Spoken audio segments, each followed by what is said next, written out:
When we talk about fat in ways that presume that fatness equals sickness and that fat people are lazy or irresponsible somehow or just out and out bad citizens, we make it very hard to exist in a fat body in American culture.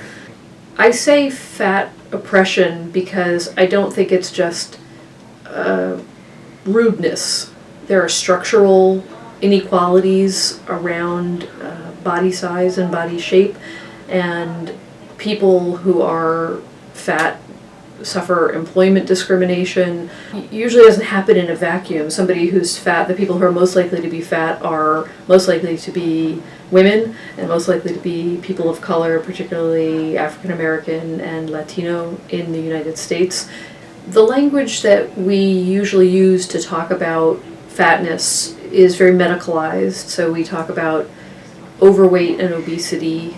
Use of overweight implies that there's one acceptable weight, which is certainly what the medical establishment means to imply. We talk about it in a medicalized way.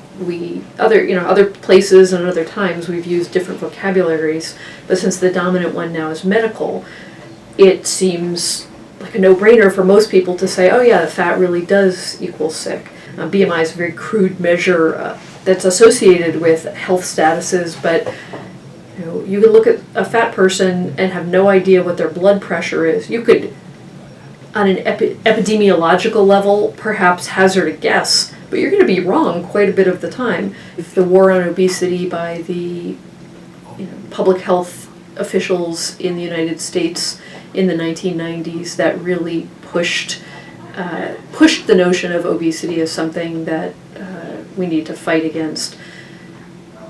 People in other places and in other times talk about fatness in very different ways. A body is plump. You're taking something that is a form of embodiment and arguably a form of biodiversity. People have always been fat. There have always been fat people. And you're saying this is something that needs to be stopped.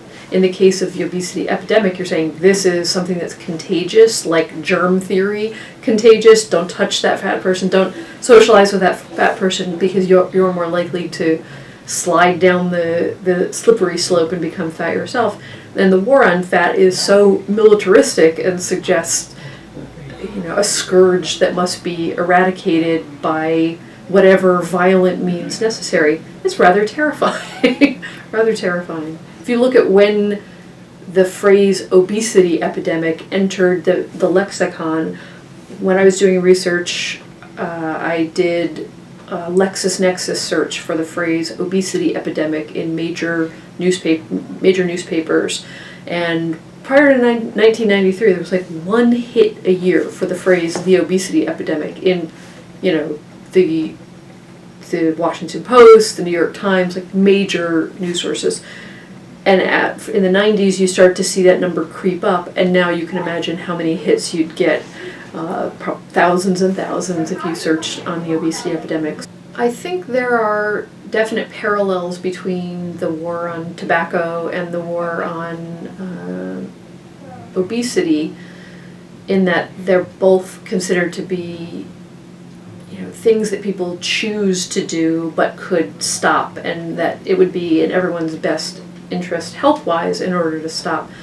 But it seems to me like a fraught parallel, because tobacco is a thing, right? And smoking is a behavior, but obesity isn't a behavior. Fatness isn't a behavior, it's an embodied state. So the war on obesity might better be considered a war on crappy food systems. I fear that if we keep eradicating fatness as the end game to any of the structural transformations that need to happen, then people who remain fat after the structural transformations have taken place will be surveilled and punished in ways that we can't even begin to imagine.